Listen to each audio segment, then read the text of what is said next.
അനവധി ആളുകളെ ജീവിതം നിഴലും വെളിച്ചവും എന്ന ഈ പരിപാടിയിലൂടെ നാം പരിചയപ്പെട്ടു കഴിഞ്ഞു. ഇത് ജീവിതത്തിൻ്റെ 50-ാം എപ്പിസോഡാണ്.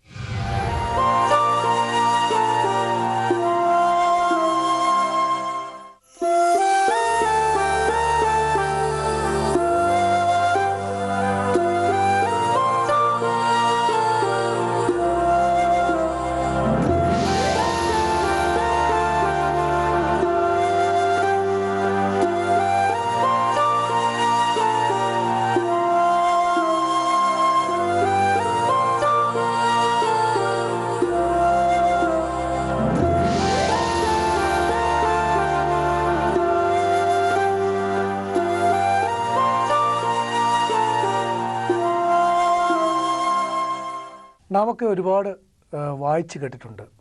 ജീവിതം നിരർത്ഥകമാണ്, അല്ലെങ്കിൽ അത്തരം തത്വചിന്തകൾ പലരുടെയും നമ്മുടെ മനസ്സിലേക്ക് എത്തിയിട്ടുണ്ട്. അത്തരം കഥകളും സാഹിത്യവും സിനിമയും ഒക്കെ നാം കണ്ടിട്ടുണ്ട്. പക്ഷേ മറ്റുള്ളവരുടെ ജീവിതത്തിന് അർത്ഥം നൽകിക്കൊണ്ട്, അല്ലെങ്കിൽ സുരക്ഷ നൽകിക്കൊണ്ട് സ്വന്തം ജീവിതത്തിന് അർത്ഥം തേടുകയാണ് ഇവിടെ ശാന്താമേനോനും രാധാമേനോനും.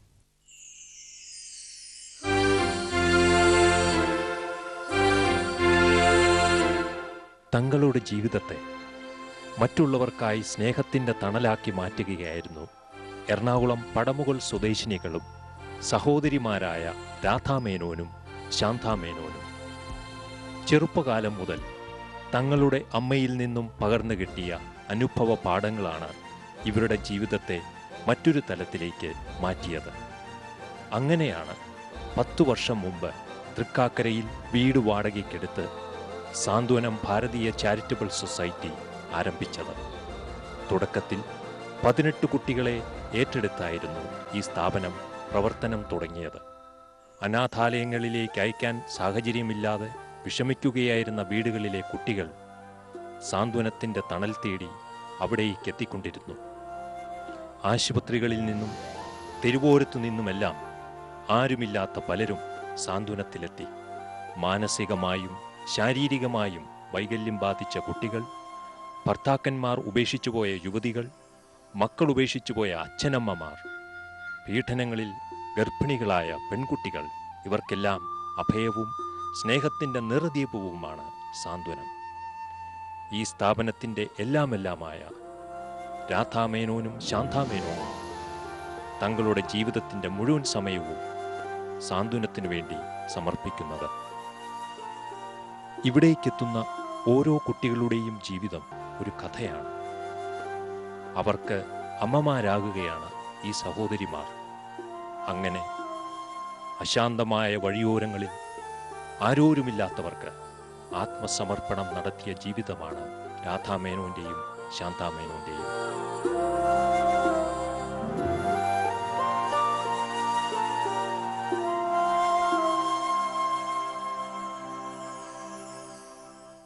നിങ്ങളുടെ ഈ പ്രവൃത്തി മണ്ഡലത്തിലേക്ക് കടക്കുന്നതിന് മുന്നേ തന്നെ ഞാൻ മനസ്സിലാക്കിയിടത്തോളം ശരിയാണെങ്കിൽ നിങ്ങളുടെ ജീവിതത്തിൽ വളരെ ചെറുപ്പകാലത്ത് തന്നെ ഏറ്റവും വലിയ ഒരു നിഴൽ പരക്കുകയുണ്ടായി. അതെ, അങ്ങനെ ഞാൻ വായിച്ചു കേട്ടു. കറുത്ത നിഴൽ. അതെ, അതായത് അമ്മയ്ക്ക് 35 വയസ്സ് പ്രായമുള്ളപ്പോൾ, അതായത് ജീവിതം ഏതാണ്ട് പച്ചപിടിച്ച് വരുന്നു അല്ലേ, ആ ഒരു ഘട്ടത്തിൽ ജീവിതം അങ്ങനെ അത് തന്നെ പച്ചപിടിച്ച് വരുന്ന ആ ഘട്ടത്തിൽ തന്നെ അച്ഛൻ നഷ്ടപ്പെട്ടു. അന്ന് എങ്ങനെയാണ് ആ ഒരു അവസ്ഥയെ നിങ്ങൾ തരണം ചെയ്തത്?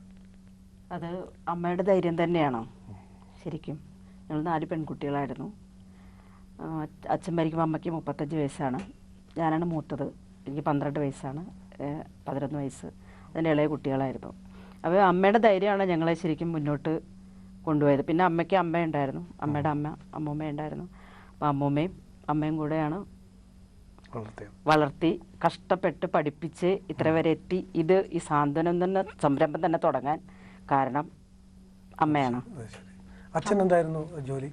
അച്ഛൻ ബിസിനസ്സായിരുന്നു. അമ്മയുടെ കണ്ണുനീരിൻ്റെ ഉപ്പിലാണ് ഞങ്ങൾ ആഹാരം കഴിച്ചിരുന്നത്. ആ ദുഃഖം കണ്ട ഉപദേശം കേട്ടാണ് ഞങ്ങൾ വളർന്നത്. ഇപ്പോൾ ഒരു പിടി അന്നം കൊടുക്കുമ്പോഴോ 1 രൂപ കൊടുക്കുമ്പോഴോ അടുത്ത വീട്ടിലോ അല്ലെങ്കിൽ അടുത്ത് നിൽക്കുന്ന ആളോ പോലും അറിയരുതെന്നുള്ളൊരു വാശിയും കൂടെ അമ്മയ്ക്കുണ്ടായിരുന്നു, ആഗ്രഹം കൂടെ. അങ്ങനെ ഞങ്ങളുടെ നിഴലിൽ തന്നെ ഞങ്ങളൊരു വിളക്കുമായിട്ടാണ് ഭിക്ഷക്കാർക്ക് അന്നം കൊടുക്കുന്നതും. എന്നും അമ്മ ചോറുപൊതി കൊണ്ട് ഞങ്ങളെ 4 പേരെയും അന്ന് അനിയത്തി, ഏറ്റവും ഇളയ അനിയത്തി കൊച്ചായിരുന്നു. താഴെ കുട്ടികളുണ്ട്? 2 പേരുണ്ട്. ഞാൻ 2ാമത്തെയാണ്, 3ാമത്തെ അനിയത്തി, 4ാമത്തെ. അന്ന് കൊച്ചായിരുന്നു, അവൾക്ക് 1 വയസ്സായിട്ടില്ല. അപ്പം അച്ഛൻ വലിയ പെറ്റായിരുന്നു. ആശുപത്രി പോയി അച്ഛനെ കാത്തിരിക്കും എപ്പോഴും. 1.5 വയസ്സ് എന്നും അച്ഛനെ കാത്തിരിക്കുമായിരുന്നു. അപ്പോഴെല്ലാം അമ്മ പറയുന്നത് നമുക്ക് ചോറ് പൊതി കൊടുത്തു വരുമ്പോഴേക്കും അച്ഛൻ വരും. അപ്പോൾ എന്നും ഞങ്ങൾ എല്ലാവരും അത് നിശബ്ദമായിട്ട് കേൾക്കാറുണ്ട്. പിന്നെ അമ്മ വളരെയധികം ധൈര്യം തരുമായിരുന്നു. 4 പെൺകുട്ടികൾ അമ്മയും ഞങ്ങൾ ഒരുമിച്ച് വളരെയായിരുന്നു. ചേച്ചി അനിയത്തിമാരെ പോലെ ഒരുമിച്ച് വളരായിരുന്നു. വേറൊരു വിവാഹത്തിൽ അമ്മ, അമ്മയുടെ അമ്മ ഉണ്ടായിരുന്നു, പിന്നെ അമ്മയുടെ ഒരു ആങ്ങളെ ഉണ്ടായിരുന്നു, ഞങ്ങൾ 4 പേരുണ്ടായിരുന്നു. അമ്മയുടെ ആങ്ങള എന്ന് പറഞ്ഞാൽ പുള്ളി ഒരു മിലിറ്ററി ആയിരുന്നു. അപ്പം അതിൻ്റെ ശാസന, ഞങ്ങളെ സ്വാതന്ത്ര്യമായിട്ട് കൊഞ്ചിക്കാൻ പറ്റാത്തൊരു നിസ്സഹായ അവസ്ഥ, ഇതെല്ലാം കണ്ടും കേട്ടും ഒരു വേണേൽ സത്യമായിട്ടും പറയുന്നെങ്കിൽ ഒരു പ്രതികാരം മനസ്സ്, അതായത് പാവങ്ങളിലേക്ക് ഇറങ്ങാനുള്ള ആ ഒരു മനസ്സ് കിട്ടിയത് വീട്ടിലെ അമ്മയുടെ ദുഃഖം തന്നെയാണത്. പാവങ്ങളിപ്പോൾ ഒരു വീടുണ്ടായിട്ടും ബന്ധുക്കളുണ്ടായിട്ടും എൻ്റെ അമ്മ ഞങ്ങളെ നോക്കാനായിട്ട് വളരെയധികം ബുദ്ധിമുട്ടുന്നു, മാനസികമായിട്ട് ബുദ്ധിമുട്ടുന്നു. അമ്മാവൻ കല്യാണം കഴിച്ചിട്ടില്ലായിരുന്നു. അപ്പോൾ ഒരു സ്നേഹം വിലക്കപ്പെട്ടാണ്, മനസ്സിൽ മാത്രം സൂക്ഷിക്കണം എന്ന് പറഞ്ഞ് പട്ടാളച്ചിട്ടയായിട്ടായിരുന്നു അന്ന്. ഒരുപാട് ഞങ്ങളെ ജീവിതം അപ്പം തന്നെ കാണുകയായിരുന്നു. ബന്ധുക്കളാരും സഹായിക്കാൻ ആരും ഉണ്ടായിരുന്നില്ല? ഇല്ല. അത് ഞങ്ങളെ അങ്ങനെ ആരും ഒരു വ്യക്തിപരമായിട്ട്, മാനസികമായിട്ടും ശാരീരികമായിട്ടും സാമ്പത്തികമായിട്ടും ഞങ്ങളെ ആരും ബന്ധുക്കളെ സഹായിക്കാനായിട്ട് അമ്മ കൈ നീട്ടിയിട്ടില്ല. അച്ഛൻ്റെ വീട്ടിൽ ഇന്നും ഇപ്പോഴും ഭാഗം വെച്ചിട്ടില്ല, ഷെയർ കഴിഞ്ഞിട്ടില്ല. ഒരുപാട്, അതായത് അമ്പാഴത്തേൽ എന്ന് പറയും, നാലപ്പാട്ട് ബന്ധുക്കളാണ് അച്ഛൻ്റെ തറവാട്. ഇന്നും ആ വസ്തുക്കളൊക്കെ ഇരിക്കുകയാണ്. അമ്മയ്ക്കൊരു നിർബന്ധമാണ്, അച്ഛൻ പോയില്ലേ, അച്ഛൻ ഇനി അതൊന്നും ആഗ്രഹിക്കേണ്ട, ഇനി നിങ്ങൾ ഉണ്ടാക്കുക. കാരണം ഒരാൾ ഉണ്ടാക്കിയത് നമ്മൾ അനുഭവിക്കുമ്പോൾ നമ്മൾ ഉണ്ടാക്കാനുള്ള പവർ പോവും, ആ ഒരു സിൻസിയറിറ്റി നമുക്ക് നഷ്ടപ്പെടും. നമ്മൾ തന്നെ നിർമ്മിച്ച് നമ്മൾ തന്നെ അനുഭവിക്കുമ്പോൾ അതിലൊരു അനുഭൂതി നമുക്ക് വരും, ആ ജീവിതത്തിൻ്റെ ഒരു ആനന്ദം വരും. അമ്മ എപ്പോഴും പറയും, ചിരിച്ച് ജീവിക്കണ്ട, കരഞ്ഞ് ജീവിക്കണം, എങ്കിലും ചിരിച്ച് മരിക്കാൻ പറ്റുള്ളൂ എന്ന് എപ്പോഴും പറയുമായിരുന്നു. സാധാരണ നമ്മളൊക്കെ എപ്പോഴും പ്ലസന്റ് ആയിരിക്കുക, ചിരിച്ച് കാണുക, അങ്ങനെയൊക്കെയാണ് പറയാനുള്ളത്. വളരെ പുതിയ ഒരു തിരിച്ചറിവാണ് നൽകുന്നത്. കാരണം നമ്മൾ എത്രയധികം ദുഃഖിക്കുന്നു, അല്ലെങ്കിൽ എത്രയധികം നമ്മൾ മനസ്സുരുകുന്നു, അല്ലേ?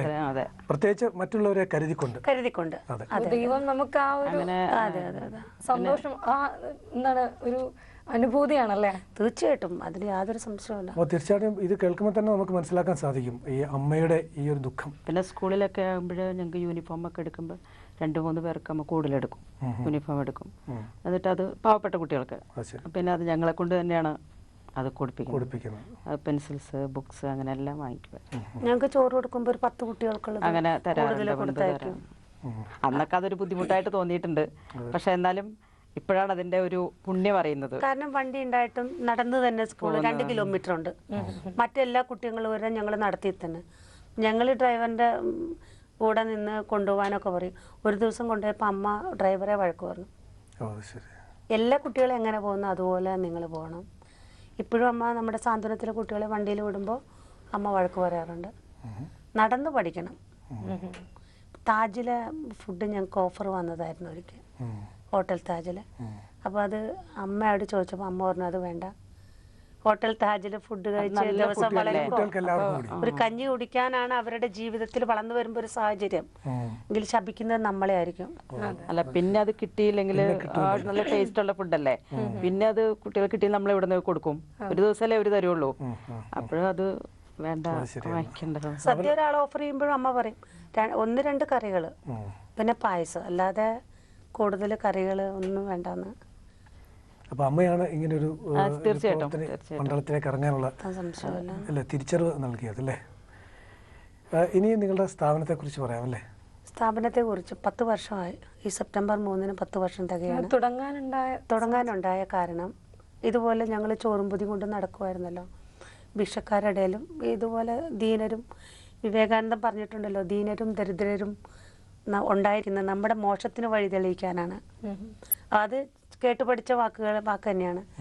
അപ്പോൾ ഇത് നമ്മുടെ ശരിക്കും പാപം തീർക്കാനാണ് നമ്മൾ വഴിയരികൾക്ക് ദീനർക്കും രോഗികൾക്കും നമ്മൾ അന്നദാനം കൊടുക്കുന്നത്. അവരെ പാപം തീരാനല്ല, മനസ്സിലായി. നമ്മൾ പാപികളായിട്ടാണ്. നമ്മുടെ പാപം അതുകൊണ്ട് മോക്ഷം കിട്ടും, യാതൊരു സംശയമില്ല. ദൈവം ഏറ്റവും ഇഷ്ടപ്പെടുന്ന അന്നദാനം തന്നെയാണ്. അന്നദാനം അന്നദാനം അന്നദാനം അതന്നെയാണ് ഞങ്ങളുടെ ചെവിയിലെപ്പോഴും കൊച്ചിലും മുതൽ. അപ്പം ഇങ്ങനെ ചോറ് കൊണ്ട് പാവങ്ങളെ നടന്ന് അവർ നമുക്ക് വേണ്ടി പ്രാർത്ഥിക്കുമ്പോൾ, ഞങ്ങൾ നല്ല മാർക്ക് വാങ്ങി ജയിക്കുമ്പോഴൊക്കെ അന്നദാനം കൊണ്ട് നേടുന്നതാണെന്നാണ് അമ്മ പറഞ്ഞു തന്നിട്ടുള്ളത്. അങ്ങനെ ഒരു ഫാമിലിയെ പരിചയപ്പെടുമായിരുന്നു. ബ്രാഹ്മിൺസാണ്. അവർക്ക് 5 മെൻ്റലി റിട്ടാർഡേഷനുള്ള കുട്ടികളാണ്. അതിൽ 3 പേരും മരിക്കുക പട്ടിണി കൊണ്ട്. 5 പേരും മെൻ്റലി റിട്ടാർഡ്, ക്രോണിക്. അവർക്ക് നടക്കാനോ ഈവൻ ബെഡിൽ നിന്ന് ശ്വാസം വിടാൻ പോലും അത്രയും ക്രോണിക് ആയിരുന്നു. അങ്ങനെ അവർ ബാക്കിയുള്ള 2 കുട്ടികളെ പുലർത്താനായിട്ട് അവർക്ക് കഴിവില്ല. പട്ടിണിയാണ്. ഒരു 45 വയസ്സായിട്ടുള്ളൊരു സ്ത്രീയും മക്കള്, ഒരു 28 വയസ്സായിട്ടുള്ള മോനുണ്ട്. ബ്രാഹ്മിൺസാണ്. അതിൽ അച്ഛൻ നല്ല പേഷ്യൻ്റാണ്, അമ്മയും ആസ്മാറ്റിക് പേഷ്യൻ്റാണ്. അങ്ങനെ അവരെ ഒരു പ്രത്യേക സാഹചര്യത്തിൽ ഞങ്ങൾ കാണുമായിരുന്നു. അവർ ഇത് കാസ്റ്റ് പറയല്ല, പക്ഷെ അവർക്ക് മനസ്സിൽ അങ്ങനെ ഒരു ആഗ്രഹം, എല്ലായിടത്തും കൊണ്ടുപോകാനായിട്ട് അവർക്ക് ഒരു താല്പര്യക്കേട്. അങ്ങനെ അങ്ങനെയാണ് അമ്മ പെട്ടെന്ന് അതൊന്ന് തുടങ്ങാൻ പറഞ്ഞത്. ഇവർക്ക് 2 പേർക്കും വേണ്ടി മാത്രം. ഞങ്ങൾ ഇപ്പോൾ അവരെ ഞങ്ങളെല്ലാം ഒരു ട്രെയിനിങ് ഒക്കെ കൊടുത്ത്, ടീച്ചറെ വെച്ച് ഒരു ട്രെയിനിങ് ഒക്കെ വെച്ച് അവരെ ഞങ്ങൾ വീട്ടിലേക്ക് വിട്ടു. അവർക്ക് ഒരു ടീച്ചറെ വെച്ച് ഈ ഫ്ലവർ വേസ്, മുത്തുകൊണ്ടുള്ള പേഴ്സ് അതൊക്കെ ഉണ്ടാക്കിയിട്ട് ഞങ്ങളുടെ സ്റ്റാളിലൊക്കെ കൊണ്ടുവിറ്റ് അങ്ങനെ അവർ ഉപജീവിതം കഴിയാണ്. ആ കുട്ടികൾ ഇപ്പോൾ തനിയെ ഓരോന്ന് ചെയ്യാറുണ്ട്. അങ്ങനെയാണ് സാന്ത്വനം എന്നുള്ള പേര് ഉണ്ടാവാനായിട്ടുള്ള. സാന്ത്വനം ഒരു കെട്ടിടത്തിലുണ്ട്. അപ്പോൾ ആദ്യം അവരെ അമ്മ അഡോപ്റ്റ് ചെയ്തു. അതായത് അവരുടെ ചിലവ് മുഴുവൻ അമ്മയാണ്. അല്ല, അവരുടെ വീട്ടിൽ വെച്ചിട്ട് തന്നെ ഞങ്ങൾ എല്ലാ സാധനങ്ങളും കൊണ്ടുപോകലും എല്ലാം ഭക്ഷണവും എല്ലാം. അപ്പോൾ അമ്മ എന്നെ പറഞ്ഞു, ഇപ്പോൾ അമ്മയുടെ കാലം കഴിഞ്ഞാൽ അമ്മയുടെ അത്ര ഒരു മനസ്ഥിതി നമുക്കില്ലെങ്കിലോ, എങ്കിൽ പിന്നെ നമുക്കൊരു സ്ഥാപനം തുടങ്ങാമെന്ന് പറഞ്ഞിട്ടാണ് ഞങ്ങൾ ഒരു സ്ഥാപനം തുടങ്ങിയത്. പിന്നെ ഈ സ്ഥാപനത്തിൻ്റെ ഞങ്ങൾ ഒരു പരസ്യം ഒന്നും ഇടാറുണ്ടായിരുന്നില്ല. അന്നൊക്കെ എന്ന് പറഞ്ഞാൽ പിന്നെ അമ്മ പറയാറുണ്ട്, നിങ്ങൾ പിന്നെ ആഹാരം കൊടുക്കണം, നിങ്ങൾ കഷ്ടപ്പെട്ട്, നിങ്ങളുടെ കുടുംബമാണത്, അപ്പം നിങ്ങൾ ആഹാരം കൊടുക്കുക. ഞങ്ങളത് ഇപ്പം എന്താ പറയുക, ഒരുപാട് ബുദ്ധിമുട്ടിയിട്ട് പട്ടിണി വരെ കിടക്കാനായിട്ടുള്ള ഒരു അവസരത്തിൽ ഇതൊക്കെ ഞങ്ങൾ നടത്തിക്കൊണ്ടുവന്നു. ഫസ്റ്റ് ഓഫ് ഓൾ ദൈവമാണ്, പ്രാർത്ഥനയാണ് ഞങ്ങളുടെ. അരി ഇല്ലെങ്കിൽ പ്രാർത്ഥിക്കുകയാണെങ്കിൽ അന്നത്തേക്കുള്ള അരി ഞങ്ങൾക്ക് ദൈവം കൊണ്ടുതരും. അന്ന് കറികളോ അങ്ങനെയൊന്നും ഒരുപാട് വെച്ച് കൊടുക്കാൻ പറ്റില്ലെങ്കിലും അവർ കഷ്ടപ്പെടുത്താതെ പട്ടിണി എടുക്കാതെ ഞങ്ങൾ ദൈവം, അത് ഞങ്ങളുടെയും അമ്മയുടെയും പ്രാർത്ഥനയൊക്കെ തന്നെയാണ്.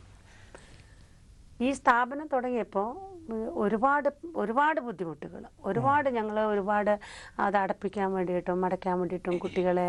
എന്താണ് അപ്പോൾ നാട്ടുകാർക്ക് എതിർപ്പുണ്ടായോ? നാട്ടുകാർക്കല്ല, അവർ പറയുകയാണെങ്കിൽ അത് എങ്ങനെ പറയുന്ന എനിക്കല്ല, മതക്കാരെ എന്നോട് ചോദിച്ചിട്ടുണ്ട്, നിങ്ങൾ എന്തിനാ സ്ഥാപനം തുടങ്ങുന്നത്, ഞങ്ങളുണ്ടല്ലോ. പക്ഷെ പലരും നമ്മുടെ സപ്പോർട്ടുണ്ട്, എല്ലാത്തിലും ഉണ്ടാവും കുറച്ച് പേര്. പക്ഷെ അതൊന്നും ഞങ്ങൾ ചെയ്യുന്നത് ഈ സൊസൈറ്റി രജിസ്ട്രേഷൻ എടുത്ത് ഈവൻ ബ്രോഷർ പോലും ഞങ്ങൾ ഇറക്കിയിട്ടില്ലായിരുന്നു. നമ്മളത് കുട്ടികളെ പ്രദർശിപ്പിച്ച് അവർക്ക് ആഹാരം കൊടുക്കാൻ ഞങ്ങൾ താല്പര്യപ്പെട്ടില്ല. നല്ല മനസ്സുള്ളവരുണ്ടെങ്കിൽ നല്ല മനസ്സുള്ളവരെ കണ്ടെത്തി അവരോട് ഞങ്ങൾ പറയും, ഇങ്ങനെ കുറച്ച് കുട്ടികളുണ്ട്. അന്ന് ഞങ്ങൾക്ക് മെൻ്റലി റിട്ടാർഡേഷൻ അങ്ങനെയുള്ള കുട്ടികളായിരുന്നു, ബ്ലൈൻഡ് അങ്ങനെയുള്ള കുട്ടികളായിരുന്നു ഞങ്ങൾക്ക്. പിന്നെ ഇത് മാത്രമല്ല, ഈ സ്ഥാപനത്തിലുള്ളവർ മാത്രമല്ല, സ്കൂൾസിൽ പോയിട്ട് ഞങ്ങൾ അവിടെയുള്ളവർക്ക് ഇപ്പോഴും ഞങ്ങൾ ചെന്ന് സ്ഥാപനം ഞങ്ങൾ നോക്കാറില്ല. അങ്ങനെ അത് അടയ്ക്കാൻ വേണ്ടിയിട്ടും അതുപോലെ ഇതുപോലത്തെ കുട്ടികളെ വേറെ സ്ഥാപനത്തിലേക്ക് മാറ്റാൻ വേണ്ടിയിട്ടും പലരും പല രീതിയിലും ശ്രമിച്ചിട്ടുണ്ട്. പിന്നെ പെട്ടെന്നൊരു സ്ഥാപനത്തിൻ്റെ അടിവേരുകൾ പലരും കണ്ടെത്തുമല്ലോ, എന്തായിരിക്കും എന്തിനായിരിക്കും. അപ്പോഴെല്ലാം ഞങ്ങൾ പറഞ്ഞിട്ടുണ്ട്, അമ്മ പറയാറുണ്ട്, ഒന്നും നോക്കണ്ട, ദൈവം അവർക്ക് തെരുവാണ് വിധിച്ചിട്ടുള്ളതെങ്കിൽ ദൈവം അങ്ങോട്ട് വിടും. അല്ല, നമ്മളാണ് നോക്കാൻ അനുവദിച്ചിട്ടില്ല, അത് മറ്റതിനെക്കുറിച്ചും ചിന്തിക്കേണ്ട. ഏതുവരെ നമ്മുടെ കൂടെ കുട്ടികളുണ്ടാവുന്നോ അല്ലെങ്കിൽ സ്ത്രീകളുണ്ടാവുന്നോ അതുവരെ നിങ്ങളാണ് അമ്മ. ഇടവേളകളില്ലാത്ത വിശ്രമമില്ലാത്ത ജീവിതമാണ് നിങ്ങളുടെ രണ്ടുപേരുടെയും. പക്ഷേ ജീവിതത്തിൻ്റെ ഈ എപ്പിസോഡിന് ഒരു ചെറിയ ഇടവേള. ഈ 1 ലക്ഷം രൂപ കൈക്കൂലി കൊടുക്കാൻ എനിക്ക് വശം ഉണ്ടായിരുന്നെങ്കിൽ ഞാൻ 10 സെൻറ്റ് ഭൂമിക്ക് 1 ലക്ഷം advance കൊടുത്തേനെ.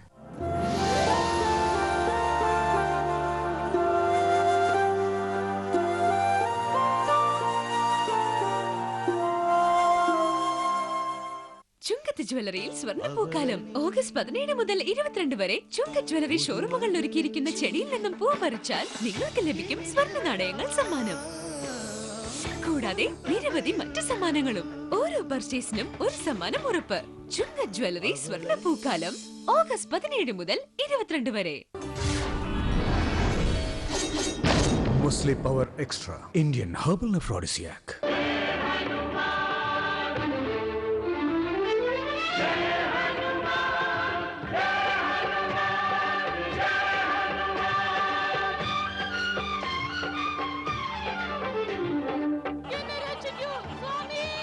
मनोजवं मारुततुल्यवेगं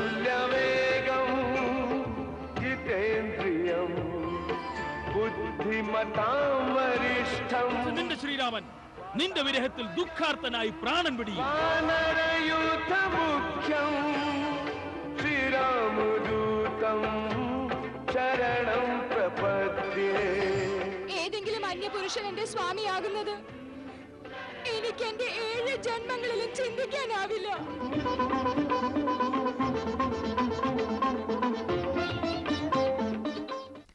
Indian Pharmacy Date Rich J Hanuman, brought to you by Indian Pharmacy Date Rich. ആരോഗ്യവും സൗന്ദര്യം മാത്രമല്ല, ബുദ്ധിക്ക് നല്ലതാ. Indian Pharmacy Date Rich.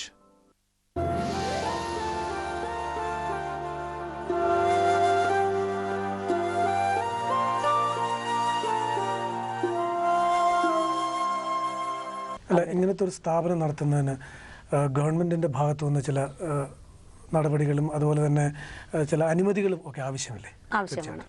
ഇതിനു വേണ്ടിയിട്ട് കഴിഞ്ഞ ഗവൺമെൻറ്റിൽ 3-4 പ്രാവശ്യം ഞങ്ങൾ അപ്ലൈ ചെയ്തു. ഒരുപക്ഷെ അതായിരിക്കില്ലേ മറ്റ് വിഭാഗക്കാരെ അല്ലെങ്കിൽ ജനങ്ങളെ നിങ്ങൾക്കെതിരെ ഒന്ന് തിരിയാൻ പ്രേരിപ്പിച്ചത്? നിങ്ങൾക്ക് അങ്ങനെ പ്രതിസന്ധി ഉണ്ടാക്കിയത് അതുകൊണ്ടായിരിക്കില്ലേ അങ്ങനെ ചെയ്തു? അത് ഇപ്പോഴാണ് ശരിക്കും ആ ഒരു രജിസ്ട്രേഷൻ്റെ എല്ലാം പ്രോബ്ലം വന്ന് കോൾസൊക്കെ പോയി ഒരുപാട് ശത്രുക്കളുടെ ആ ഒരു രീതിയിലാണ് ഉണ്ടായത്. ഇത് 3 വർഷം കഴിഞ്ഞാൽ നമുക്ക് രജിസ്ട്രേഷൻ തരണം. 3-4 പ്രാവശ്യം ഞങ്ങൾ കൊടുത്തതാണ്. ഞാൻ എന്നും സെക്രട്ടേറിയറ്റിൽ കയറി ഇറങ്ങുന്നത് ആഴ്ചയിൽ ഒരു ദിവസം വരും. അപ്പോൾ ഒരു അടുത്ത ആഴ്ച വരാൻ, അങ്ങനെ അടുത്ത ആഴ്ച വരും, അങ്ങനെ നിരന്തരമായിട്ട് വന്നുകൊണ്ടിരിക്കുകയായിരുന്നു. അപ്പോൾ ഇതെല്ലാം മിസ്സായിട്ട് ആക്കിയതാണോ മിസ്സായതാണോ എന്ന് എനിക്കറിയാം. 3 ആപ്ലിക്കേഷനും മിസ്സായെന്നാണ് പറഞ്ഞത്. പക്ഷെ അവർക്ക് ആവശ്യങ്ങൾ നമ്മൾ ലേഡീസ് അല്ലേ, ആ ഒരു ജീവിതത്തിലെ സ്ത്രീകൾ എന്ന് പറഞ്ഞ ഒരു ചുറ്റുമതിലിൻ്റെ കൂട്ടത്തിൽ ഇരിക്കാനേ പാടുള്ളൂ. ഈ സാമൂഹ്യ സേവനത്തിന് ഇറങ്ങി തിരിക്കാന്ന് പറയുമ്പോൾ ഒത്തിരി കഷ്ടപ്പാടുകൾ ഉണ്ടാകും. അപ്പോൾ ആ വിധത്തിൽ ഇപ്പോൾ ഈ പ്രതിസന്ധികൾ പറഞ്ഞു, ഈ സെക്രട്ടേറിയറ്റിൽ കയറി എങ്ങനെയാണ് ഇതൊക്കെ തരണം ചെയ്യുന്നത്? അത് തരണം ചെയ്യുന്നത് വിപതി ധൈര്യം എന്ന് പറയുമല്ലോ, പെട്ടെന്നുണ്ടായിപ്പോകുന്നൊരു ധൈര്യം. ഇവിടെ ഒരു സ്ഥലത്തേക്ക് കയറിപ്പോകുമ്പോൾ എന്തുണ്ടാവും എന്ന് പേടിച്ച് പോവുക. പക്ഷെ ആ സാഹചര്യം വരുമ്പോൾ ഒരു ധൈര്യം വരും. അത് പ്രാർത്ഥനയൊന്നും ദൈവത്തിൽ നിന്നും കിട്ടിയതായിരിക്കാം. സെക്രട്ടേറിയറ്റ് കയറിയിട്ട് എനിക്ക് ഒരുപാട് നല്ല അനുഭവങ്ങളൊന്നും കിട്ടിയിട്ടില്ല. ആപ്ലിക്കേഷൻ കൊടുത്തു, അതിനുവേണ്ടി ചോദിക്കാൻ ചെന്നു. അപ്പോഴെന്നോട് പിന്നെ എന്താ പറയുക, കൈക്കൂലിയാണ് ആവശ്യപ്പെട്ടത്.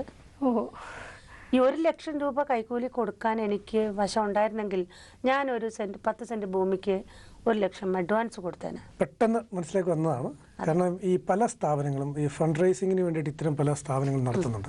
അപ്പോൾ അവരൊക്കെ വിദേശ പണം സ്വരൂപിക്കുന്നതിനൊരു മാർഗമായിട്ട് കൂടി ഇത്തരം സഹാനുഭൂതിയെ വിൽക്കുന്നുണ്ട് ഒരു സൈഡിൽ കൂടെ. ഒരുപക്ഷെ അത്തരം ഒരു കണ്ണിൽ കൂടി നോക്കുന്നവരായിരിക്കും ഈ കൈക്കൂലി ആവശ്യപ്പെടുന്നത്. തീർച്ചയായിട്ടും. അപ്പോൾ അവരെ നമ്മളെ എങ്ങനെ ബോധ്യപ്പെടുത്തുന്നു എന്നുള്ളത് നിങ്ങളെ സംബന്ധിച്ച് ഏറ്റവും വലിയൊരു വൈതരണി തന്നെയാണ് അല്ലേ? അതിന് ആരൊക്കെയുണ്ട് നിങ്ങളെ സഹായിക്കാൻ? എന്ത് പറഞ്ഞാലും അവരെ ബോധ്യപ്പെടുത്തിയിട്ട് നമുക്കൊന്നും നേടാൻ പറ്റില്ല. കാരണം അവർ ആ സ്റ്റാൻഡിൽ തന്നെ നിൽക്കുകയാണ്. പിന്നെ നമ്മൾ ദൈവത്തിനെ നാട്ടുകാരുടെ സഹകരണം എങ്ങനെയാണ് നിങ്ങളുടെ? നല്ല സഹകരണമാണ്. നാട്ടുകാർ നല്ല പഞ്ചായത്ത് ലെവലിലായാലും അങ്ങനെ എല്ലാം, പോലീസ് സ്റ്റേഷനായാലും പോലീസായാലും ഇപ്പോൾ തെരുവോര പ്രവർത്തകരുണ്ട്, അവരായാലും സോഷ്യൽ വർക്കേഴ്സ്, അവരൊക്കെ നല്ല സപ്പോർട്ടാണ്. അവരുടെയൊക്കെ ഒരു ഗുഡ് വില്ല് നിങ്ങൾക്ക് ഉപയോഗിച്ചുകൂടെ? ഇത് എടുക്കുന്നതിന് വേണ്ടി ഉപയോഗിച്ചുകൊണ്ടിരിക്കുകയാണ്, ശ്രമിക്കുന്നുണ്ട് ഇത് കിട്ടാൻ വേണ്ടി. ഇപ്പോൾ അന്തേവാസികൾ അവിടെ എത്ര പേരുണ്ട്? അന്തേവാസികൾ എന്ന് പറയണമെങ്കിൽ സ്ഥാപനം ഞങ്ങൾ സ്ട്രീറ്റിൽ തെരുവിൽ കൊടുക്കുന്നുണ്ട്. അപ്പോൾ ശരിക്കും അന്തേവാസികൾ കൂടിക്കൊണ്ടിരിക്കുക. ഞങ്ങൾ ഈ ഫുഡ് കഴിക്കാൻ വേണ്ടിയിട്ടാണ് കൂടുതൽ പേര് വരുന്നത്. 68 കുട്ടികളെ ഞങ്ങൾ സ്പോൺസർ ചെയ്തിട്ട് സ്കൂളിൽ വിട്ട് പഠിപ്പിക്കുന്നുണ്ട്. ഈ നഴ്സറി മുതൽ +2 വരെയുള്ള കുട്ടികളെ ഞങ്ങൾ ഈ സ്കൂളിൽ വിടുമ്പോഴത്തേക്കും പ്രശ്നങ്ങൾ ഉണ്ടാവില്ലേ? ലൈക്ക് സർട്ടിഫിക്കറ്റ് അങ്ങനെ ജനന സർട്ടിഫിക്കറ്റ് ചോദിച്ചിട്ട് എല്ലാ സ്കൂളിലും 4 കൊല്ലം മുമ്പ് ജനന സർട്ടിഫിക്കറ്റാണ് ചോദിക്കുന്നത്. അത് ആണ് ഇപ്പോൾ നിർബന്ധം. പക്ഷേ ഇവർക്ക് ജനിച്ചു തന്നെ അമ്മയ്ക്ക് അറിയില്ല എവിടെയാണ് ഫാദറിന്റെ പേര് എങ്ങനെ എഴുതണമെന്ന് പോലും അറിയാത്ത അമ്മമാരുണ്ടാവും. പല തരത്തിൽ ഇവര് തെരുവിൽ പ്രസവിച്ചവരാണ് പലരും. വീട്ടിൽ ഡേറ്റ് അറിയില്ല, സമയം അറിയില്ല, പിന്നെ എങ്ങനെ അവര് ഡേറ്റ് ഓഫ് ബർത്ത് ഉണ്ടാക്കുന്നത്?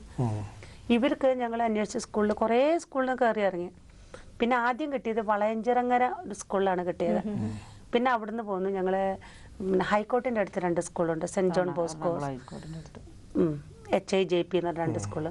അവര് ഞങ്ങൾ കളക്ടർ അല്ല മറ്റേ എറണാകുളം ജനറൽ ഹോസ്പിറ്റലിലെ ഡോക്ടറിന്റെ ഏജ് സർട്ടിഫിക്കറ്റ് വാങ്ങിച്ചു. അവര് ബോണും ഒക്കെ കണ്ടിട്ട് ഒരു ഏജ്, ആ ഏജിൽ വെച്ചിട്ടാണ് കുട്ടികളെ. പക്ഷേ ഏജ് 13 വയസ്സ് വരെയുള്ള കുട്ടികളുണ്ട്. അവരെ വരെ ഞങ്ങളെ 1ാം ക്ലാസ്സിൽ ഇരുത്താനായിട്ട് ആ ടീച്ചർമാർ മനസ്സ് കാണിച്ചു. ശരിക്കും അവരുടെ ദൈവ ടീച്ചർമാർ തന്നെ. കുട്ടികൾക്ക് ആഗ്രഹം അമ്മ എന്ന് എഴുതാനായിരുന്നു. മിക്ക കുട്ടികളോട് ചോദിക്കുമ്പോൾ മക്കൾക്ക് എന്താ എഴുതണം, ഞങ്ങൾക്ക് അമ്മ എന്ന് എഴുതണം. ഇല്ലാത്തവരുണ്ട്, പക്ഷെ അമ്മ എന്ന് എഴുതണം. അമ്മയ്ക്ക് എന്തോ മഹാത്മ്യം ഉണ്ടോ എന്ന് അറിയാം കുട്ടികൾക്ക്. അച്ഛനല്ല, അമ്മ. അവര് ഒന്ന് കരഞ്ഞിട്ട് അല്ലെങ്കിൽ ഒന്ന് തട്ടി വീണ കരയുന്നത് എങ്ങനെയാ? അമ്മയെന്ന് വിളിച്ചിട്ടാ, അത് അമ്മയെന്ന് വിളിച്ചിട്ടാ. ഇപ്പൊ ഞങ്ങളെയാണ് അമ്മ എന്ന് വിളിക്കുന്നത്. പക്ഷെ എങ്കിലും എന്താ പെറ്റമ്മ 10 ചമഞ്ഞാലും പെറ്റമ്മയ്ക്ക് ഒക്കില്ല എന്ന് പറഞ്ഞ പോലെ ഫാമിലീസ് വരുമ്പോ ഇവരെല്ലാവരും വന്നിട്ട് ഫാമിലിയുടെ മുഖത്ത് നോക്കും. എന്നിട്ട് അവർക്കൊക്കെ സംശയം, ഇതിലെ അമ്മയുണ്ടോ, എൻ്റെ അച്ഛനുണ്ടോ, അല്ലെങ്കിൽ എന്തിനാ ഇവര് ഞങ്ങളെ കാണാൻ വരുന്നെന്നാണ് അവരുടെ സംശയം. കാരണം നമ്മൾ വിരൂപികളല്ല. ഞങ്ങൾ എല്ലാവരെ പോലെ സ്കൂളിൽ പോകുന്നു, കളിക്കുന്നു, ചിരിക്കുന്നു, വർത്താനം പറയുന്നു. പിന്നെ എന്തിനു ഇവര് ഞങ്ങൾക്ക് എന്താ ആരും ഇല്ലാത്തതാണ്. പിന്നെ ഇവര് കണ്ണാടി നോട്ടമായി, പരസ്പരം പറച്ചിലായി. ഇതെന്റെ ചേട്ടനാണ്, എന്റെ ചേച്ചിയാണ്, എന്റെ ഫേസ് കെട്ടാണ്, ഇങ്ങനെ പറഞ്ഞ്. നമുക്ക് എറണാകുളത്ത് നിന്ന് നിഷ ലൈനിലുണ്ട്. നിഷയായിട്ട് സംസാരിക്കാം. ഹലോ, നിഷ അല്ലേ? അതെ. നിഷ, ഇവിടെ രാധാ മാഡം ഉണ്ട്, അതുപോലെ തന്നെ ശാന്ത മാഡം, 2 പേരും ഇവിടെ ഉണ്ട്. അവരുടെ പ്രവൃത്തിയെക്കുറിച്ച് ഞങ്ങളിങ്ങനെ സംസാരിച്ചുകൊണ്ടിരിക്കുകയായിരുന്നു. നിങ്ങൾ അവരുടെ ഒരു വലിയ അഭ്യുദയകാംക്ഷിയാണെന്ന് മനസ്സിലാക്കാൻ സാധിക്കുന്നു. എന്താണ് ഇവരുടെ പ്രവൃത്തിയെക്കുറിച്ച് നിങ്ങൾക്ക് പറയാനുള്ളത്? അവര് ജീവിതത്തിൽ ഒരാളും ചെയ്യാത്ത ഒരു പ്രവൃത്തിയാണ് രാധാ മേനോൻ, ശാന്ത മേനോൻ ചെയ്യുന്നത്. അതിൽ ഞങ്ങൾ എല്ലാവരും ഒരു എന്താ പറയുക, ആർക്കും ചെയ്യാൻ പറ്റാത്ത ഒരു കാര്യം അവർ ചെയ്യുന്നത് ഞങ്ങൾ എല്ലാവരും പ്രോത്സാഹിപ്പിക്കുന്നു. നല്ല ഒരു സമൂഹത്തിൽ ഒറ്റപ്പെട്ട് ജീവിക്കുന്നവരും അവർക്ക് വേണ്ടി കഷ്ടപ്പെടാൻ ഇങ്ങനെയും നല്ല മനുഷ്യരുണ്ടെന്നുള്ളത് എല്ലാവരെയും ബോധ്യപ്പെടുത്തുന്നു. ഒരു നേരത്തെ ഭക്ഷണത്തിനും ഒരു നേരത്തെ മരുന്നിനും വകയില്ലാത്തവരെയും തെരുവിൽ ഉപേക്ഷിക്കപ്പെട്ടവരെയും നല്ല മനസ്സോടുകൂടി മുന്നിൽ കൊണ്ടുവന്ന് അവർക്ക് വേണ്ട കാര്യങ്ങൾ ചെയ്യുവാൻ നല്ല മനസ്സ് കാണിക്കുന്ന സ്ത്രീകൾ ഉണ്ടെന്ന് ശരിക്കും രാധാ മേനോനും ശാന്ത മേനോനും തിരിച്ചറിയിക്കുന്നു എന്നുള്ളതാണ് വാസ്തവം. അപ്പം അതിനുവേണ്ടി മേഡത്തിനെ എങ്ങനെ സഹായിക്കും എന്നുള്ള രീതിയിൽ പോലും ഞങ്ങള് ഫാമിലിയിൽ ചിന്തിച്ചിട്ടുണ്ട്. കാരണം ആർക്കും ചെയ്യാൻ പറ്റാത്ത ഒരു കാര്യം ചെയ്യുന്നു, സമൂഹത്തിൽ കാണിക്കുന്നു. മേഡത്തിന് ഞങ്ങൾ എല്ലാവരും നല്ല രീതിയിൽ പ്രോത്സാഹിപ്പിക്കാനും അതുപോലെ തന്നെ വേണ്ട സഹായങ്ങളും ഒക്കെ രാധാ മേഡത്തിനും ശാന്ത മേഡത്തിനും ചെയ്യാൻ വേണ്ടി ഞങ്ങൾ പ്രാർത്ഥിക്കുകയാണ്. അതുപോലെ മേഡത്തിന് എന്താ പറയാ, നല്ലൊരു അവർക്ക് ചെയ്യാൻ പറ്റുന്ന കാര്യങ്ങള് എന്താണ്, ആരുമില്ലാത്തവരെ അവര് സംരക്ഷിക്കുന്നു. സമൂഹത്തിൽ ഒറ്റപ്പെട്ട് ജീവിക്കുന്ന സ്ത്രീകളെയും സമൂഹത്തില് ആർക്കും വേണ്ടാതെ കിടക്കുന്ന കുഞ്ഞുങ്ങളെയും ഒക്കെ രാധാ മേനോൻ സംരക്ഷിക്കുന്നുള്ളത് ഞങ്ങൾക്ക് സാന്ത്വനത്തില് അറിയാവുന്നത് കൊണ്ട് ഞങ്ങൾക്ക് നല്ലൊരു കാര്യമാണ് അവർ ചെയ്യുന്നത്. വീട്ടിലും മക്കളോട് പോലും ഞങ്ങൾ പറഞ്ഞു, അങ്ങനെ 2 ദൈവങ്ങൾ ജീവിച്ചിട്ട് ദൈവം എന്നുള്ള സ്ഥാനത്ത് വെച്ചിട്ടാണ് ഞങ്ങള് വീട്ടിൽ പോലും പറയാറുള്ളത്. കാരണം ഞങ്ങളുടെ ജീവിതത്തിൽ ചെയ്യാൻ പറ്റാത്തതാണ് അവർ ചെയ്യുന്നത്. നമുക്ക് ആർക്കും ചെയ്യാൻ പറ്റാത്തൊരു കാര്യമാണ് ചെയ്യുന്നത്. നമുക്ക് അവരെ നമ്മളാലാവുന്ന വിധത്തിൽ സഹായിക്കാം. നന്ദി നിഷ. നന്ദി. Thank you. ഒരിടവേളയ്ക്ക് ശേഷം തിരിച്ചു വരാം. ഒരിടവേള. ഒരു തെരുവിൽ നമ്മളൊന്ന് വീണ് മരിച്ചു, നമ്മൾ അനാഥയാണ്. അപ്പോൾ നമ്മളും പറയാൻ പാടില്ല, കാരണം ദൈവം ഉള്ളതുകൊണ്ട് എല്ലാവരും സനാതനാണ്.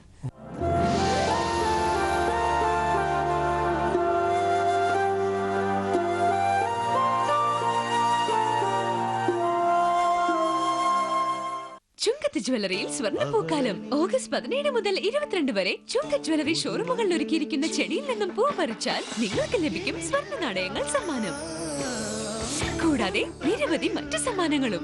ഓരോ പർച്ചേസിനും ഒരു സമ്മാനം ഉറപ്പ്. ചുങ്കത്ത് ജ്വല്ലറി സ്വർണ്ണപ്പൂക്കാലം ഓഗസ്റ്റ് 17 മുതൽ 22 വരെ. കേരളം കണ്ടതിൽ വെച്ച് ഏറ്റവും വലിയ marble and granite showroom new Rajasthan marbles, Thiruvananthapuram, Cherthala, Kottiyam, Chirayinkeezhu.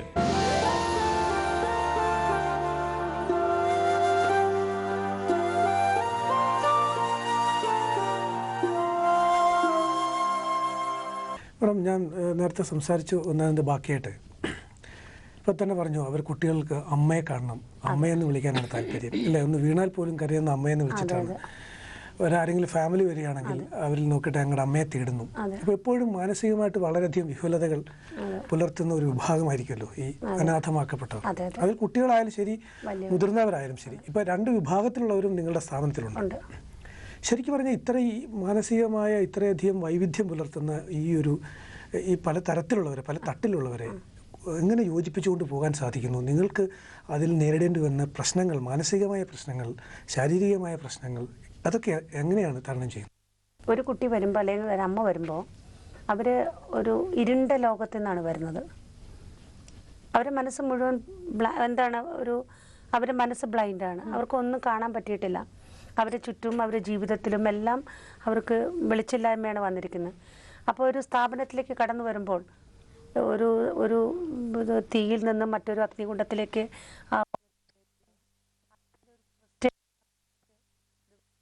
കാണിക്കും. അവർ പ്രാർത്ഥന കൊണ്ട് നമ്മുടെ എല്ലാ വൈകൃതം പറ്റും. ജീവിച്ചിരിക്കും. ഇപ്പം എല്ലാ സനാതരാണ്. ഒരിക്കലും അനാഥരെന്ന് പറയാൻ പാടില്ല. കാരണം നമ്മളെല്ലാം ഒരു കണക്കിന് അനാഥയാണ്. ഒരു തെരുവിൽ നമ്മളൊന്ന് വീണ് മരിച്ചു, നമ്മൾ അനാഥയാണ്. അപ്പോൾ നമ്മളും പറയാൻ പാടില്ല, കാരണം ദൈവം ഉള്ളതുകൊണ്ട് എല്ലാവരും സനാതനാണ്. അനാഥാലയം എഴുതുന്നതിനോട് പോലും എതിർപ്പാണ്. പാടില്ല. ധൈര്യം കൊടുക്കണം. അനാഥ അത് ഞങ്ങൾ ഒരു ബോർഡ് ഒന്നും വെക്കാത്തതും ഒരു ബ്രോഷറിൽ കുട്ടികളെ പടമൊന്നും ഞങ്ങൾ വെക്കാറില്ല. അപ്പോൾ ഇവർ കയറി വരുമ്പോൾ എന്താണ് സാന്ത്വനം, അത് സ്നേഹത്തോടു കൂടിയിട്ട് അവരെ പറഞ്ഞ് മനസ്സിലാക്കി ഈ സാഹചര്യത്തോട് ഇണങ്ങി പിന്നീടുള്ള ജീവിതത്തിലേക്കുള്ള ഉയർപ്പ്, അതിനൊരു ബ്രൈറ്റ്നസ് കൊടുക്കാനാണ് നിങ്ങൾ ഇവിടെ വന്നു ചേർന്നത്.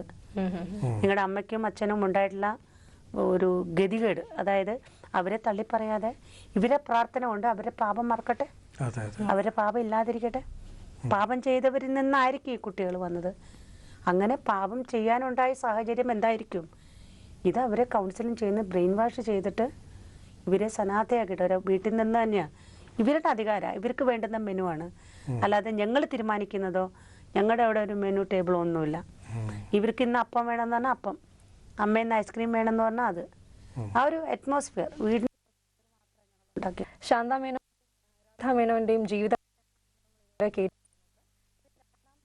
നാളെ ജീവിതത്തിൽ ഞങ്ങളുടെ കുട്ടികളെ കാണാൻ ആഗ്രഹിക്കുന്നവരെ സ്നേഹിക്കാൻ ഇഷ്ടപ്പെടുന്നു, അവരുടെ കൂടെ ഒരു 10 നിമിഷം ചെലവഴിക്കുന്നു, അത് ഞങ്ങളുടെ മനസ്സിലും പ്രയറിലും ഉണ്ടാവും.